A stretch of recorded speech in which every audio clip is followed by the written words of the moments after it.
आप सभी लोगों का आपका YouTube channel the balance sheet पे स्वागत है। आज का टॉपिक है सोर्स डॉक्यूमेंट्स इन अकाउंटिंग। बहुत ही इम्पोर्टेंट लेक्चर है ये, क्योंकि बिना सोर्स डॉक्यूमेंट्स के अकाउंटिंग कंप्लीट हो ही नहीं सकता। तो कोई मतलब ही नहीं, ना विश्वसनीयता ना वैल्यू उसका। चलिए बढ़ते हैं आज के टॉपिक पे। What are source documents? Source documents क्या है? सोर्स डॉक्यूमेंट्स ये ओरिजिनल रिटर्न रिकॉर्ड्स है जो पहला गवाह देता है, एविडेंस देता है, फर्स्ट हैंड एविडेंस देता है कोई बिजनेस ट्रांजैक्शन का। कोई भी कंपनी बिजनेस करती है, उसका जो ट्रांजैक्शन होता है उसका पहला एविडेंस ये इसका रिटर्न फॉर्म में यह सोर्स डॉक्यूमेंट्स ही है। आसान शब्दों में समझे तो सोर्स डॉक्यूमेंट जो है कोई भी अकाउंटिंग का स्टार्टिंग पॉइंट है, क्योंकि एंट्री में जो जनरल में जो एंट्री होती है वो इसी पर आधारित होती है, इसी पर बेस होती है, सोर्स डॉक्यूमेंट पे। Without source documents accounting would become guess work. बिना डॉक्यूमेंट्स, सोर्स डॉक्यूमेंट्स के अकाउंटिंग जो है एक गेस वर्क के समान हो जाती है, यूजलेस हो जाती है, कोई मतलब ही नहीं रहता है।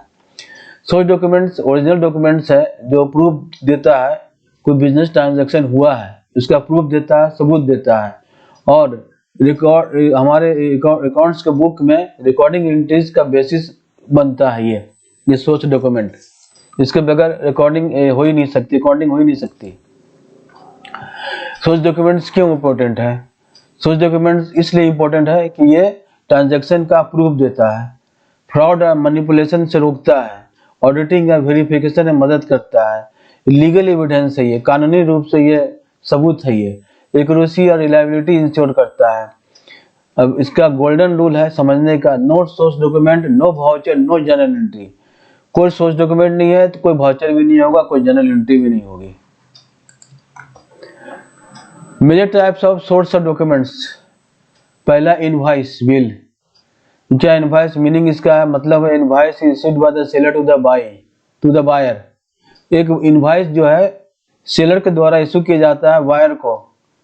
वो दिखाता है कि details of goods services sold, पूरा डिटेल बताया जाता है, गुड्स कितना सेल किया गया या सर्विसेज जो दी गई है कितना, उसका क्या क्वांटिटी है, क्या प्राइस है, कितना टैक्स लगे हैं, कितने टोटल अमाउंट पेबल करना है। कहने का मतलब है एक document issued by the seller to the buyer that indicates the quantity and cost of the product और services provide by the seller. ये कब यूज होता है? For credit purchases, for credit sales. Example के लिए एक सप्लायर 25,000 रुपये को क्रेडिट पे सेल करता है और एक इनवॉइस इशू कर देता है। अब इसका अकाउंटिंग यूज क्या है? बायर रिकॉर्ड्स परचेज, बायर जो है वो रिकॉर्ड परचेज को रिकॉर्ड करता है, सेलर सेल को रिकॉर्ड करता है। इनवॉइस कंफर्म करता है कि ट्रांजैक्शन हुआ है, अमाउंट जो है रिलायबल है, पार्टी इसमें इन्वॉल्व है उसको आइडेंटिफाई किया जा चुका है, इसलिए स्ट्रॉन्ग सोर्स डॉक्यूमेंट जो है स्ट्रॉन्ग सोर्स डॉक्यूमेंट है ये। दूसरा है cash memo. Cash memo issued when goods are sold for cash. Cash memo issue कब किया जाता है? जब गुड्स को कैश के बदले सेल किया जाता है। कब यूज किया जाता है? कैश सेल्स होता है तब, रिटेल ट्रांजैक्शन होते हैं तब। एक ग्रोसरी शॉप 500 रुपये के आइटम को सेल किया गया और एक कैश मेमो इशू कर दिया गया। क्यों इसका महत्व है? यह प्रूव करता है कि सेल हुआ है, कैश रिसीव किया गया है, और use as basis for cash account को डेबिट टू सेल्स को क्रेडिट किया जाता है। तीसरा है रिसिप्ट। इसका मतलब है एक रिसिप्ट इशूड व्हेन कैश और चेक रिसीव्ड। कोई भी कैश या चेक रिसीव किया जाता है, पाने पर एक रिसिप्ट दिया जाता है। हम लोग कोई भी सामान खरीदते हैं तो एक रिसिप्ट दिया जाता है उसका बदले। जैसे कोई किराएदार पे रेंट पे करता है, लैंडलॉर्ड जो होता है मकान मालिक होता है, रिसिप्ट इशू करता है। इसका accounting use to record cash oblique bank account, ये डेबिट, और टू रेंट रिसीव ये credit. Receipt comes from inflow money but necessary sale. Receipt जो है ये मनी का इनफ्लो को कंफर्म करता है, लेकिन इसका मतलब नहीं जरूरी कि सेल हुआ ही है। Debit note issued by the buyer to the seller. Buyer के द्वारा सेलर को इशू किया जाता है कब? जब गुड्स आर रिटर्न, किसी बायर ने कुछ परचेज किया, कुछ पसंद नहीं आई है या टूटे फूटे हो या ब्रेक है तो उसको रिटर्न कर देते हैं। या सेलर ने ओवरचार्ज किया है, buyer returns defective goods worth 5000 rupees and sends debit note. Buyer जो है डिफेक्टिव गुड्स को रिटर्न किया 5000 के कीमत का और एक डेबिट नोट भेजा। इसका मतलब हुआ कि हाई बी meaning of debit note, we have debited account, यानी मैं तुम्हारे अकाउंट का तो ये कर लिया है, माइनस कर दिया है, पैसों को काट लिया हमने। Buyer records purchase return, buyer जो है परचेज रिटर्न को रिकॉर्ड करता है। पांचवा है क्रेडिट नोट। क्रेडिट नोट क्या है? ये सेलर के द्वारा बायर को इशू किया जाता है। कोई सेलर 5000 के सामान को रिटर्न गुड्स को एक्सेप्ट कर लेता है, एक क्रेडिट नोट इशू करता है। मीनिंग ऑफ क्रेडिट नोट क्या? वी हैव क्रेडिटेड अकाउंट, कहने का मतलब है कि हमने आपके अकाउंट में पैसे जमा कर दिए हैं। Seller record sales return, seller जो है वो सेल्स रिटर्न को रिकॉर्ड करता है। अब डेबिट और क्रेडिट नोट में अंदर समझ आ गए होंगे। Cheque counterfoil, cheque book का जो हिस्सा बच जाता है इस चेक इशू करने के बाद उसको counterfoil, cheque counterfoil बोलते हैं। Cheque issue to supplier for ₹20,000, 20,000 का चेक इशू किया गया, लेकिन उसके जो बाएं तरफ का हिस्सा रहता थोड़ा सा जो बच जाता है चेक फाड़ने के बाद, वही काउंटर फाइल हुआ। ये act as evidence of bank payment, bank payment का एविडेंस है, सबूत की तरह लिया जाता है काउंटर फाइल को। अब सातवां है बैंक स्टेटमेंट पासबुक।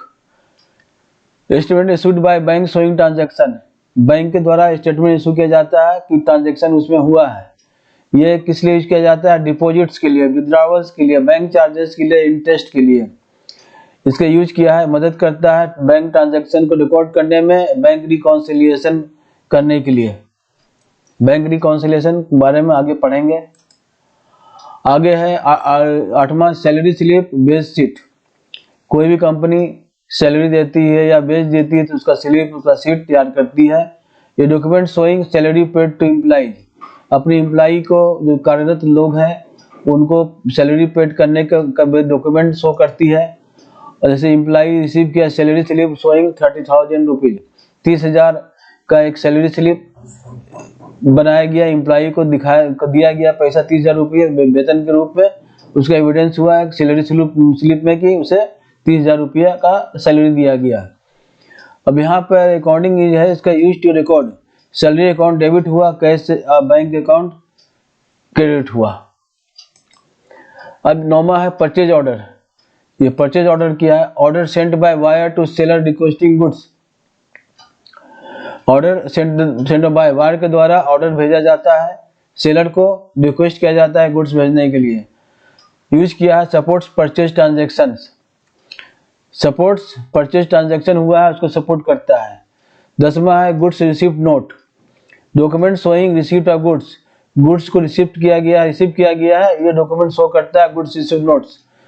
यूज क्या है इसका? Confirm quantity and condition of goods received, ये कंफर्म करता है कि जो गुड्स रिसीव किया गया है, पाया गया है, वो उसका कंडीशन और क्वांटिटी कंफर्म करता है किस स्थिति में है और कितना क्वांटिटी जो दिया गया था वो है कि नहीं।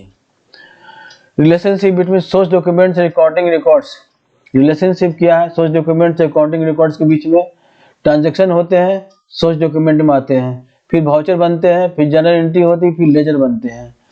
Difference between source document and voucher, voucher और सोर्स डॉक्यूमेंट में अंतर किया है। Basis meaning is the source document of voucher, meaning क्या है? ओरिजिनल प्रूफ है ये source document, voucher accounting record होता है। प्रीपेड किसके द्वारा किया जाता है? बायर, सेलर या बैंक के द्वारा।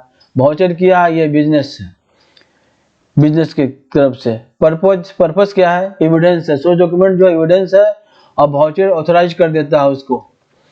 एग्जाम्पल इनवॉइस सोर्स डॉक्यूमेंट हो गया और वाउचर कैश वाउचर हो गया। स्मॉल रिटेल शॉप का केस लेते हैं। शॉप जो है 2000 के सामान को बेचा कैश में, सोर्स डॉक्यूमेंट क्या हुआ? यहाँ पे कैश मेमो हो गया, वाउचर हुआ, कैश रिसीट वाउचर हुआ, कैश रिसीट वाउचर हुआ। जनरल एंट्री होगी cash account debit 2000 to sales account 2000 credit में। Without cash memo sale can not be verified, बिना कैश मेमो के सेल वेरीफाई नहीं हो सकती है। अब क्या क्या हम साधारण मिस्टेक करते हैं, गलतियां करते हैं बच्चे लोग एग्जामिनेशन में। Confusing voucher and with source document, voucher को सोर्स डॉक्यूमेंट के रूप में कंफ्यूज कर जाते हैं, जबकि दोनों अलग अलग है, जैसे हमने अभी देखा यहाँ पे दोनों अलग अलग चीजें हैं। और treating invoice and receipt same, invoice और रिसीप्ट को एक ही तरह ट्रीट करते हैं, इग्नोर कर देते हैं डेबिट और क्रेडिट नोट का मीनिंग, दोनों को मतलब को नहीं समझते, दोनों को इग्नोर कर देते हैं। ये कॉमन मिस्टेक्स होते हैं एग्जाम में स्टूडेंट्स के द्वारा। इसे इग्नोर नहीं करना चाहिए, इसे समझना चाहिए, बहुत जरूरी है। इनवॉइस क्या है? प्रूफ ऑफ क्रेडिट सेल और परचेज, यह प्रूफ है क्रेडिट सेल हुआ है, परचेज हुआ है, उसका इनवॉइस कहते हैं। Cash memo proof of cash sales, cash sale हुआ है उसका प्रूफ है कैश मेमो। रिसिप्ट क्या है? Proof of cash receipt, cash receive किया गया है, इसका प्रूफ है ये। Debit note issued by the wire के द्वारा इशू किया जाता है परचेज रिटर्न, और इसमें क्रेडिट नोट में इशू किया जाता है सेलर से, सेल रिटर्न को शिफ्ट किया जाता है। और यहाँ हम कंक्लूजन में इतना ही कह सकते हैं अब, source documents are the backbone of accounting, accounting का बैकबोन है, रीढ़ की हड्डी है सोर्स डॉक्यूमेंट्स। वो प्रूफ, एक्यूरेसी, लीगलिटी और रिलायबिलिटी है, फाइनेंशियल रिकॉर्ड्स का वो प्रोवाइड करते हैं, फाइनेंशियल रिकॉर्ड्स का प्रूफ देते हैं, एक्यूरेसी देते हैं, लीगलिटी देते हैं, रिलायबिलिटी देते हैं। बिना सोर्स डॉक्यूमेंट के अकाउंटिंग अपनी विश्वसनीयता और कीमत खो बैठता है।